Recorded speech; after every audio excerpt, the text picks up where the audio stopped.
Te voy a contar una anécdota muy bonita al respecto. Cuando Cristóbal Colón llega al Caribe, él describe cómo durante un día entero llegaban canoas con productos para dárselos a los extraños que habían llegado. Y Colón, ya en un mundo pues, en que está muy clara la propiedad privada, etcétera, etcétera, dice, no, pues qué generosidad la de estos indígenas. Al día siguiente los indígenas son invitados, esto fue todo el día llegaban canoas para darles productos. Al otro día llegaron indígenas y se pudieron subir al barco español y tomaron objetos de los españoles y se los querían llevar. Y ese día entonces Colón ya no dice que son generosos, sino que son ladrones. Lo que está sucediendo es que están en un afán de intercambio, en donde el concepto de propiedad privada no existe. Miren lo bonito en los llanos orientales de Colombia y de Venezuela, los objetos que tú conseguías mediante intercambio no te los podías quedar, tenían que ser intercambiados con otra persona. Entonces lo importante son las relaciones sociales. Lo importante son las relaciones sociales.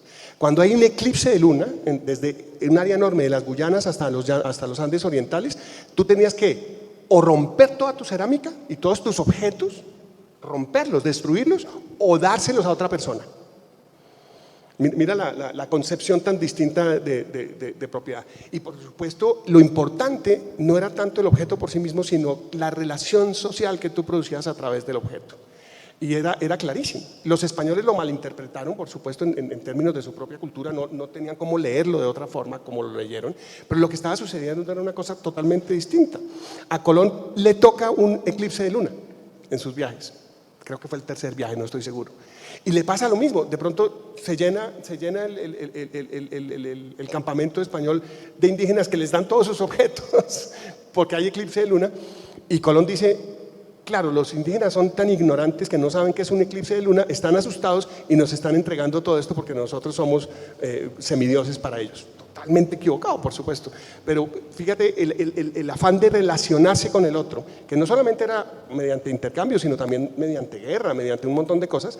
No había comunidad que estuviera completamente aislada, por supuesto. Y también lo mencionas en las piezas de orfebrería. Decías, o dices en el libro, para los indígenas hubiera sido más fácil entregar el material en bruto, pero realmente lo que estaban entregando era un proceso muy sofisticado, en donde lo más difícil era producir el modelo en cera, claro, que inclusive la pieza final orfebre. Claro, ese cuento es maravilloso, cuando eso sucede hasta finales del siglo XVI, cuando los encomenderos le piden a los caciques, tráigame oro. Los caciques dicen, sí, espere, en una semana le tengo el oro, y van con sus orfebres y les mandan a hacer objetos de oro. No cabe en la cabeza que lo que les estén pidiendo sea el oro en bruto, sino que están deseosos de hacer un intercambio con nosotros, y entonces nosotros vamos a hacer unos objetos para entregárselos.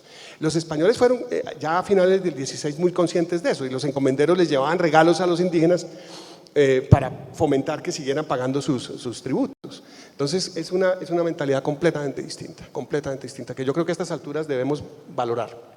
Sí, el carácter ritual y la importancia alrededor del proceso. O sea, no era importante el resultado, sino el proceso. Claro, mira cómo somos a veces de bestias los arqueólogos. Nos hemos inventado el cuento que los muiscas le daban tributo a sus caciques y que los caciques se enriquecían con ese tributo.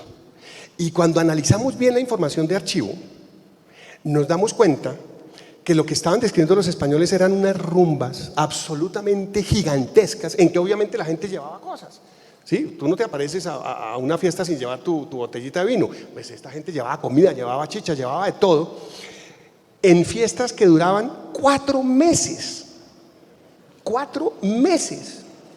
4 meses de rumba, donde el propósito era generar alianzas, eventualmente aliarse contra enemigos, por supuesto, destruir riqueza.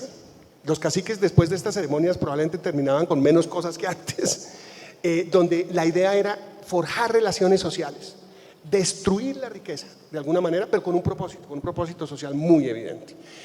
Los españoles llegan al altiplano justo en una rumba de esas, cuando se estaban acabando las fiestas, y la gente producía más comida, no con el fin de acumular más riqueza, de enriquecerse, etcétera, sino de poder participar en estos festejos que debieron ser una cosa absolutamente increíble. Cuando se encontró por primera vez el tema de los camellones del San Jorge.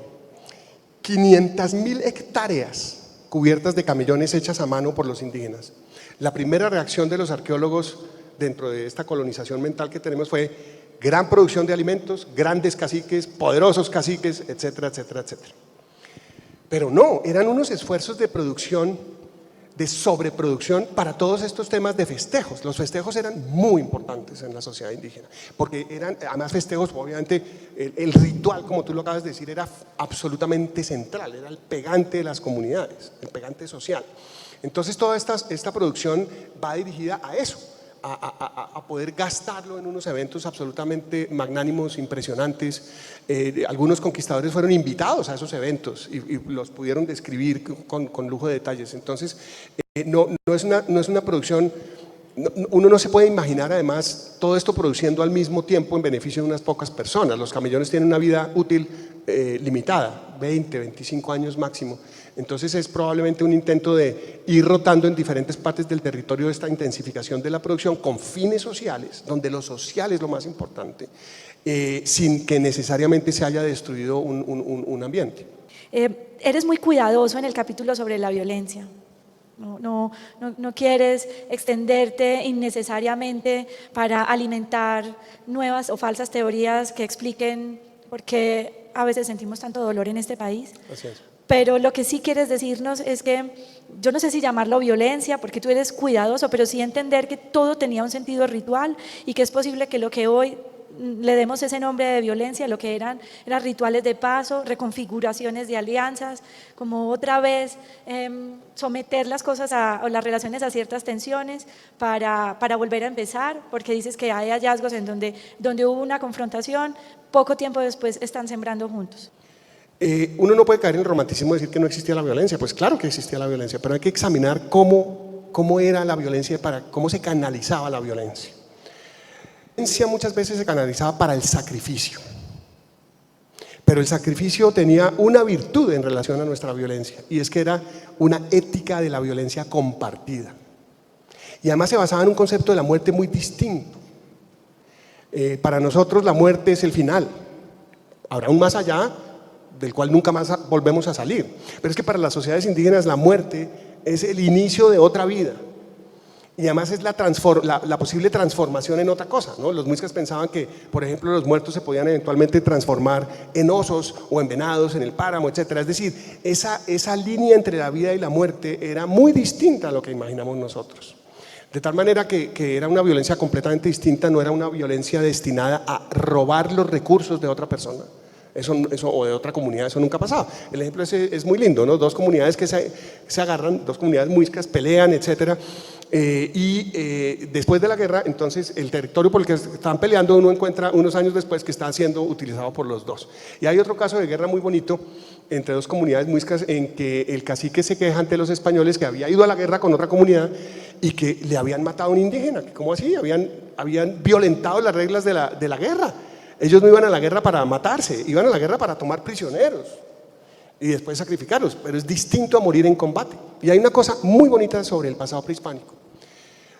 Tú ves que las tecnologías de metalurgia, por ejemplo, evolucionan, nunca para producir un arma. Las armas que usaban los cazadores recolectores hace 14.000 años eran las mismas que se usaban a la llegada de los españoles. No hubo una revolución tecnológica alrededor de la tecnología militar, porque es que era visto de una forma completamente distinta. Y también lo narras en el caso de los llamados esclavos o prisioneros de guerra, que inclusive en algunas comunidades eran adorados y cumplían una función ritual. Así es, así es. Eso también. Era casi un honor. Que terminaba en un sacrificio al final, pero ese sacrificio era honorífico, honorable. El capítulo de los animales es muy bonito porque es entrañable para ti, pero también porque te sirve de metáfora para que comprendamos mucho mejor la relación de las comunidades indígenas con la domesticación de la naturaleza, el sentido que debían tener los animales, y también porque nos dices que el caballo es americano y que muchas de las cosas que aporta este nuevo mundo al viejo mundo está representada en alimentos, en plantas, pero también está el caballo. Sí, fíjate que El caballo es evidentemente americano. En la sabana de Bogotá es clarísimo que aparecen evidencias de humanos con caballos hace 11.000, 12.000 años. Y el caballo migra al viejo mundo, donde se transforma en otra cosa, se domestica. El caballo incluso se vuelve un arma de guerra, un arma poderosísima de guerra. El caballo en América se extingue por razones mixtas, probablemente por cacería, por cambios climáticos, en fin, una serie de factores que jugaron allí. El tema es que otro de los mitos sobre el cual se ha creado nuestra idea de progreso es que el humano gradualmente domina una naturaleza a la cual no pertenece. Está el humano, el rey de la naturaleza, domina la naturaleza, que es una cosa que está allá afuera. Y resulta que no, somos obviamente parte de la naturaleza. Para las comunidades indígenas no hay una división muy clara entre humanos y animales, e incluso entre humanos y plantas. Por ejemplo, los muiscas pensaban que los humanos venían de las mazorcas de maíz. Eso te dice algo sobre las mazorcas de maíz.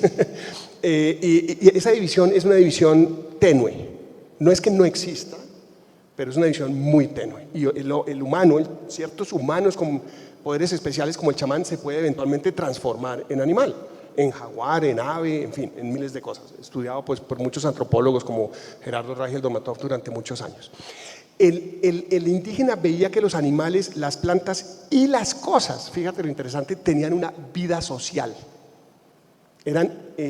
Las cosas tenían una vida social, nacían, vivían y morían. Los animales también, y tenían jerarquías, y tenían jefes, y tenían relaciones sociales entre ellos, etcétera, etcétera. Entonces la relación con los animales es una relación muy distinta. Si me permites, me gustaría contar el ejemplo que yo creo que es el más bonito. ¿De dónde vienen los perros?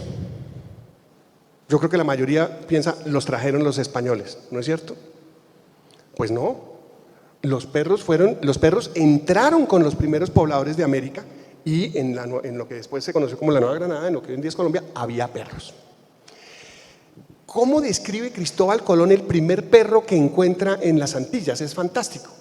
Encuentra un perro en un bohío con una nariguera igualita a la que usaban los humanos. Es decir, eran unos animales con una vida social. El perro fue muy cercano al indígena.